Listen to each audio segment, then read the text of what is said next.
This puff-puff recipe will give you 100 puff-puffs or even more. Hi my cook buddies, welcome to another exciting recipe.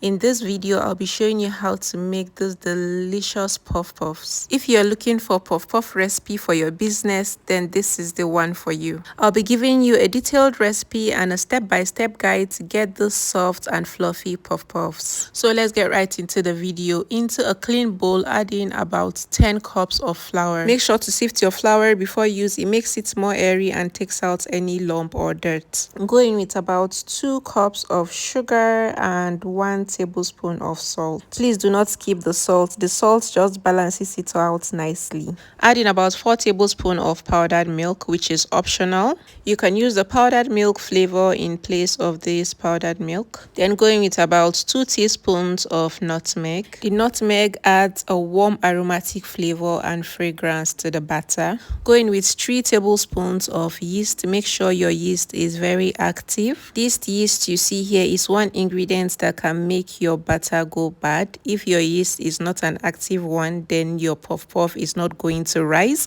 And when your puff-puff doesn't rise, I'm sorry, you are not making puff-puff, but let's say pancakes. So if you're not sure of the yeast you're using, make sure to prove it. Adding your yeast into warm water and a little bit of sugar and let it sit for 5 minutes. Then when it foams up properly, you know your yeast is active. Then if it doesn't, you just have to discard it and get an active yeast. So I went in with about 7 cups of warm water.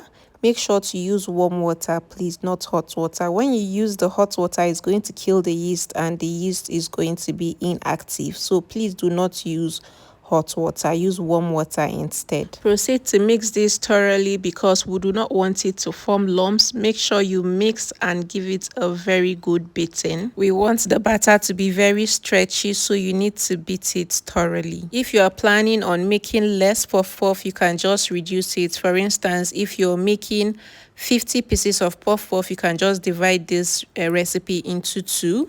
Then if you want to multiply it when you need more, say you want to make 200 puff-puffs, you can just multiply it by 2 and vice versa. This is a no-fail puff-puff recipe, so I give you my words. If you follow this recipe to the letter, then you're just going to get yourself the perfect puff-puffs. For those using these for commercial purposes, there is a lot of profit in making puff-puffs. In my area, 10 pieces sells for 1,500. So if you're making 100 pieces, that is about 15,000 naira. So you can just do the math and you'll see the profit you'll be getting when you sell about 100 pieces of puff-puffs. And you need to put so many things into consideration: your ingredients, the oil you use for frying, transportation, material for packaging, the gas, and the rest of them. When you calculate all this together and you take it out of the 15,000, I bet you your profit is still going to be a lot. So after mixing this properly, we're just going to cover it and let it sit for about an hour.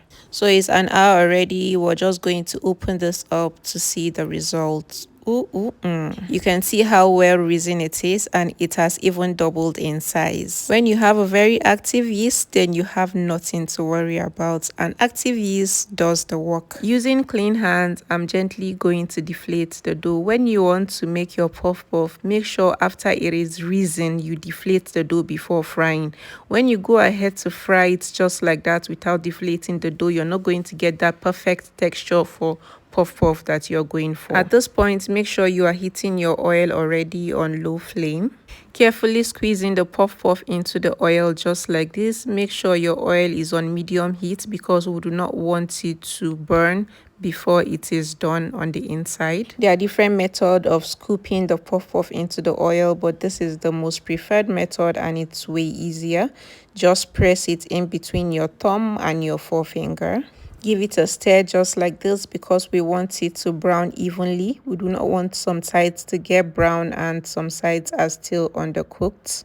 So we're just going to let this cook for a bit. Then when it is golden brown, we'll take it out of the oil. After some few minutes in the oil, our puff puffs are ready and it is time to take it out of the oil. So take this out of the oil onto a paper towel so it takes out any excess oil from the puff puffs. You can see how beautifully golden brown these are. If you've watched this video to this point and you are not yet subscribed, please do subscribe to this channel. Give this video a thumbs up and leave a comment in the comment section. Let me know what you feel about this particular recipe, or if there's any other recipe you want me to try out on this channel, please do leave it in the comment section so I'll get it. So we got approximately 115 pieces of puff puffs from this particular recipe.